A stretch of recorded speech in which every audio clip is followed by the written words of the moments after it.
doesn't take very long before you realize that the actual rules of consulting are those things that no one ever taught you about. They're things that you learn from experience, and you will experience them once, twice, three times, over and over. Those rules are always going to be with you, and they'll be your companions. They'll make you laugh. They'll make you cry. There'll be stories that you'll share with your colleagues for years to come. And here are a couple of my favorites. What gets you in is not necessarily what gets you kept. What I mean by that is that the service that you offer that makes a company want to hire you initially isn't necessarily the only thing that you will end up doing with that organization. You'll often have something like designing a hiring system, training of some kind, performance management as the thing that gets you in the door. But what you end up doing or needing to do may be much broader than the scope of your initial engagement.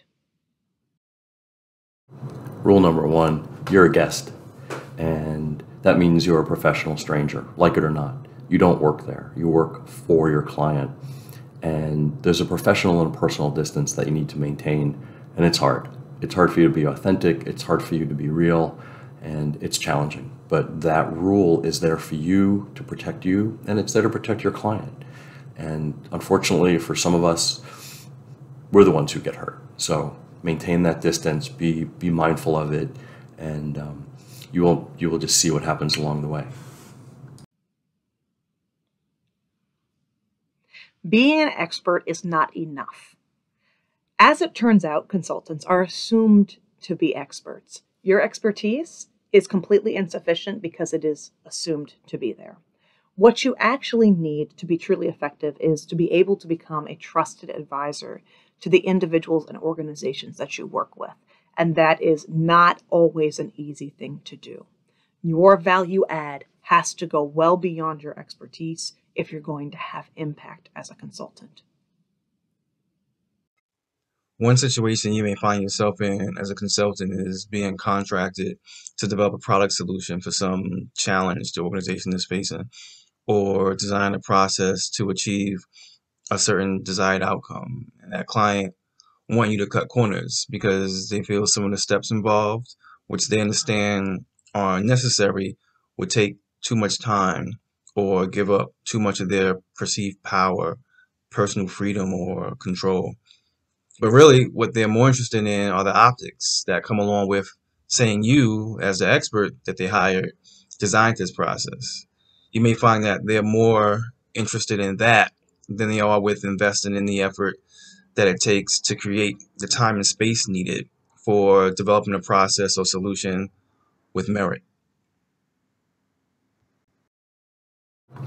Rule number two, you're a shield, and this takes on many different forms, but it's why they brought you in, it's why you get paid, and it's just a part of the deal. You're going to hear things like, oh, who recommended that? And someone's going to say the consultant did, and everyone's going to look and go, oh, great, perfect, that's what we're going to do.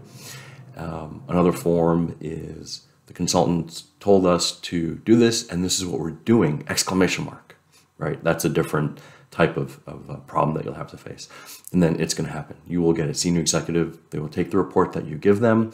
They will look at you and they will say, thanks, this is great. I'm going to tell everybody that this is the report that you gave me, but I'm going to do what I want to anyway. And you're going to have to just deal with that because it's going to happen over and over and over. And it's just a part of the unwritten rules that no one ever teaches you. So I've had the opportunity to work in all areas of talent management and talent development. And so when I started consulting, I really thought that that would be enough to get me into organizations. It turns out it isn't. Just like when you're used to applying to entry-level jobs and they require 3 to 5 years experience in that particular sector, that particular industry, that particular kind of work, consulting works the same way. Most industries and most sectors do not want to work with you unless you've already worked for roughly 80 years in that industry or sector, whether or not their industry or sector has been around that long. So you need deep experience to get experience. It's a very challenging world. As a consultant, you may find that when clients want certain changes made to a recently submitted deliverable that they don't always fully consider the time investment it would take to provide the changes that they want. So it can mean you, as a consultant, may have to work 12 to 14-hour days for the next 2 or 3 days, or working several hours on both Saturday and Sunday, which can suck. I'm Dan. This is Chris. I'm Aiken, and we've had so much fun talking about the good, the bad, and the ugly of consulting that we've decided to continue this conversation on Behind the Deck.